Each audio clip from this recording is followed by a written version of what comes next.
분석입니다. 자, 시장 상황 한번 빠르게 살펴보도록 하겠습니다.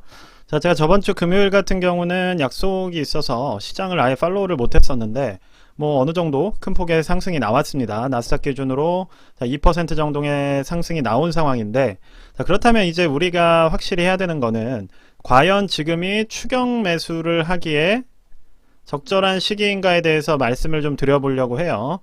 자, 추격 매수를 한다고 한다면 지금 하는 게 바로 추격 매수겠죠. 왜냐면 어느 정도 우리가 주요 저항 라인이나 지지 구간을 돌파를 했을 때, 추세 구간을 돌파를 했을 때 이제 뒤늦게 붙으면서 계속적인 상승을 노려보는 게 어떻게 보면 추격 매수라고 볼 수 있을 텐데, 제 개인적인 기준으로 말씀을 드리자면 지금 현재 위험한 위치라고 생각을 합니다. 그러니까 우리가 지금 막 이제서야 들어가는 분들이 있다면 조금 늦은 게 아닐까. 만약 이전에 매수를 하셨던 분들이 있다고 한다면 어느 정도 좀 더 비중을 줄여 놓은 뒤에 지켜볼 수가 있겠지만, 새로 진입하기에는 조금 높은 위치에 있다라는 생각이 들어요.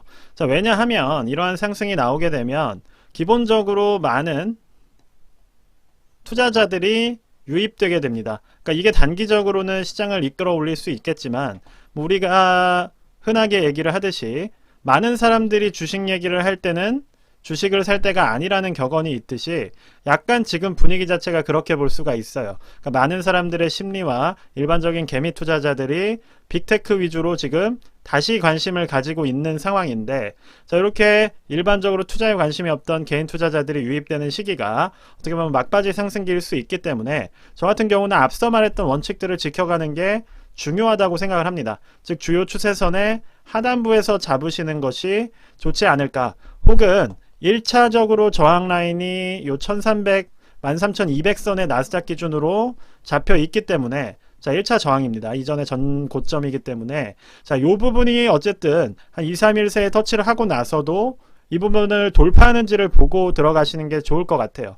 그래서 단기적으로 우리가 요 저항 라인을 한번 도전을 하고 이후에 조정을 받는다고 한다면, 만약에 다시 매수를 들어간다고 했을 때 에너지가 강한 상황이라면, 자, 여기까지 추세를 다시 확인하러 갈 확률도 있겠지만, 자, 이 부분이 새로운 저항 라인이 될 수도 있습니다.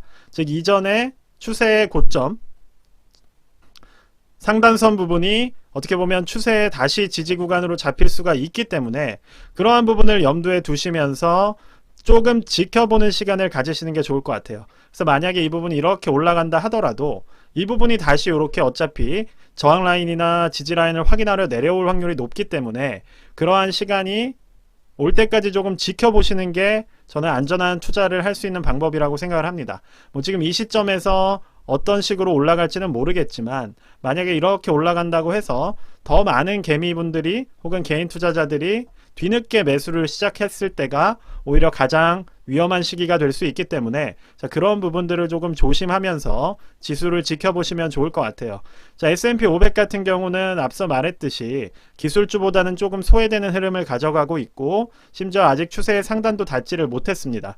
자, 그렇기 때문에 우리가 지금 매수를 어쨌든 관심을 가져야 되는 부분은 기술주라고 이전에 말씀을 드렸던 것이고, 자, 반도체 같은 경우는 제가 매수를 해도 좋을 것 같다고 이 부분에서 말씀을 드렸었죠.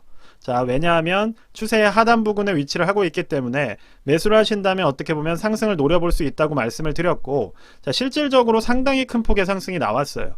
제가 이 부분을 말씀을 드려놓고 안 산 게 아쉬울 정도로 큰 폭의 상승이 나왔었기 때문에 그만큼 우리가 추세 하단, 즉 손절 라인과 가까운 구간에서 매수를 하는 것이 상당히 중요하다는 것을 인지를 해주시면 좋겠습니다. 자, 그래서 숏 투자는 상당히 위험하다고 여러 번 강조를 드렸었고, 자, 만약에 SOXX 들어가셨던 분이라면 불과 일주일 전보다 또 40% 거의 반토막이 나셨을 확률이 높아요. 그렇기 때문에 항상 강조드렸듯이 정배열 구간에서 우리가 이 추세를 잡으려고 하는 거는 상당히 어리석은 생각일 수 있다라는 말씀을 한 번 더 드리고, 실제로 뭐 의기양양하게 이야기를 하셨었지만 결과가 이렇게 보여주지 않습니까? 그렇죠? 이거 가지고도 내 돈 날라갔을 때도 전혀 아무런 타격이 없을 만큼 쓸모없는 돈으로 하시는 거라면 차라리 그 돈으로 무언가를 사시는 게 나을 것 같아요. 그래서 정배열에서 숏을 치는 거는 그만큼 위험하다는 거를 조금 인지를 해주셨으면 좋겠습니다. 자, 그래서 지금 SOXL 같은 경우도 보시면 기존의 추세선을 아예 뚫어버렸어요. 그렇기 때문에 지금부터 상당히 애매해지는 상황입니다. 자, 이전에 코로나 이후의 대상승기처럼 뭐 이것이 요렇게 계속해서 상방으로 움직이는 그러한 지수라면 좋겠지만 단기적으로 이렇게 움직이다 이렇게 튀어버리면 자, 이 부분에선 상당히 고민이 되는 게 사실입니다. 그러니까 이걸 어떻게 투자를 해야 되지라는 생각이 들기 때문에 상당히 어려울 수가 있겠지만 그렇다면 이 부분을 돌파했다는 얘기는 자, 두 번째 단계가 있을 수 있다는 거예요. 바로 이전의 추세상 고점을 그 다음에 저점으로 삼으면서 올라가는 겁니다. 자, 그래서 코로나 이후에 한번 상승기를 보시면 자, 이전의 추세선이 이렇게 움직였다가 자, 보시는 것처럼 자, 이런 식으로 추세가 잡혀 있었죠. 그리고 이 부분이 돌파되니까 어떻게 됐어요? 자, 이 부분이 다시 지지 구간으로 잡아가면서 또 이제부터는 이 위에서 움직이는 겁니다. 자, 그래서 지금 우리가 급하게 요 구간이 왔다고 혹은 한번 돌파를 했다고 바로 들어가기보다는 어쨌든 매물대를 소화하는 과정이 나올 수 있기 때문에 조금 차분하게 대응하시는 게 더 좋을 것 같아요. 그래서 여기서 무조건 추격 매수를 하시기보다는 우리가 어느 정도에서 지지 구간이 또다시 잡히는가, 즉 다음 지지 구간을 살피면서 들어가는 게 좀 더 안전하지 않을까. 만약에 어느 정도 이 에너지가 강하게 이어질 거라고 판단을 하셨다면 전체의 비중을 들어가기보다는 자, 일부 비중으로 매수를 들어가면 좋을 거라고 생각을 합니다. 자, 그래서 이제 뒤늦게 이런 것들을 매수하기가 어려운 분들이 많이 있을 거예요. 뭐 TQ나 아니면 뭐 SOXL이나 이런 아니면 대형주 같은 뭐 이런 엔비디아나 애플 같은 걸 지금 이 위치에서 뭐 전재산을 들어가거나 큰 비중을 들어가기가 상당히 망설여질 수밖에 없다라고 생각을 합니다. 자, 그래서 저는 개인적으로는 이제 어떤 뭐 턴어라운드 종목들에 상당히 집중을 하고 있고 주목을 하고 있어요. 그래서 그러한 부분들을 저 같은 경우는 개인적으로 투자를 하고 있고 자, 그렇게 하고 있다는 점을 조금 말씀을 드리면서 자, 전체적인 시장 대응에 대해서 한번 말씀을 드려봤습니다. 뭐 저 같은 경우는 이제 국내 주식도 많이 하고 있어요. 멤버십을 통해서 공유를 하고 있지만 뭐 이전에는 조금 오히려 그렇게 신통한 성적을 거두진 못했습니다. 뭐 물론 에코프로라던가 이런 부분들을 10만원 초반대에서 강력하게 추천을 드리고 뭐 그런 적도 있었지만 주식이라는 게 상당히 어려운 것 같아요. 그래서 지금 시장 자체는 사실 오히려 환희로 가득 차기 시작할 때가 상당히 위험한 구간을 만들어가는 과정일 수 있다라고 생각을 해요.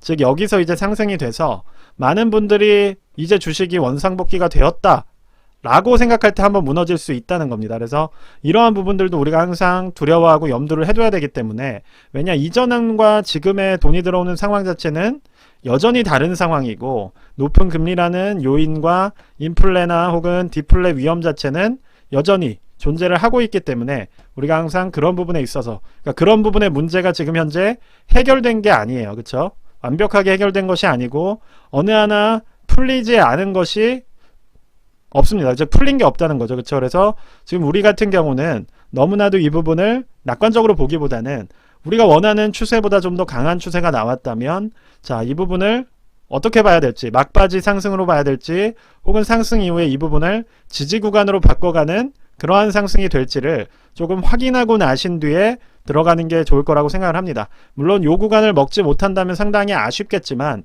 근데 내가 그 부분에 확신이 없다면 조심해야 되는 게 맞다고 저는 개인적으로 생각을 해요. 자, 그래서 뭐 여러분들께서도 각자의 원칙에 따라서 현재 이 시장을 조금 이겨 나가시기를 바라겠습니다. 뭐 제가 이런 얘기를 한다고 해서 뭐 그렇게 뭐 무당같이 뭐 미래를 예측한다 이런 게 아닙니다. 이전부터 계속 말씀드렸듯이 어쨌든 안전한 투자를 강조를 하고 있는 것이고 뭐 그것이 운이 좋게 맞을 때도 있는 거고 틀릴 때도 있는 거예요. 자, 다만 이제 국내 주식 같은 경우는 미국 주식에 비해서 추세 에너지가 조금 빨리 꺾이긴 했어요. 그래서 이 부분이 다음 주에 어떻게 움직일지를 보는 것도 조금 중요할 것 같습니다. 즉 미국은 확 치고 올라가는데 한국은 반등이 나오다가 이렇게 힘이 빠지는 모습이기 때문에 자, 이 부분을 어떻게 해석해야 될지 상당히 조금 어려운 측면이 있습니다. 자, 환율 같은 경우도 비슷하게 움직이고 있어서 자, 환율이 그래도 1,300원 이하로 가면 외국인 자금이 꽤 들어올 거라는 예상들이 있었는데 자, 그 부분을 어떻게 만들어 갈지도 지금 1,300 초반까지 조금 안정화가 되었죠. 그래서 국내 주식 같은 경우는 이 이제 미국 주식 상승의 영향을 좀 지켜봐야 될 것 같아요. 즉 아니면 자금들이 지금 국내 미국 시장 내로 많이 유입이 되면서 오히려 국내로 나오는 외국인 투자는 조금 한 타이밍 쉬어가는 모습일 수도 있습니다. 그래서 이러한 다양한 가능성을 좀 열어두고, 특히나 우리나라 같은 경우는 계속 금리를 동결하고 있기 때문에 자금이 더 빠져나갈 수 있는 가능성도 높아요. 그래서 그러한 부분들 이미 세 차례나 동결을 했죠. 그래서 지금 그러한 영향들이 오히려 영향을 줄 수가 있기 때문에 조금 촉각을 곤두세우고 어느 시장에 투자를 해야 될지, 저도 아직 과도기적인 구간이라고 생각을 하고, 일단은 앞서 말씀드린 원칙들을 지키면서 투자를 한다면 이틀 만에 40% 이득을 보는 뭐 이러한 일도 발생할 수가 있는 겁니다. 그래서 원칙 입각해서 투자하는 게 상당히 중요하다는 점 다시 한번 말씀을 드리면서, 네, 일단 오늘 영상은 여기서 마무리하도록 하겠습니다. 감사합니다.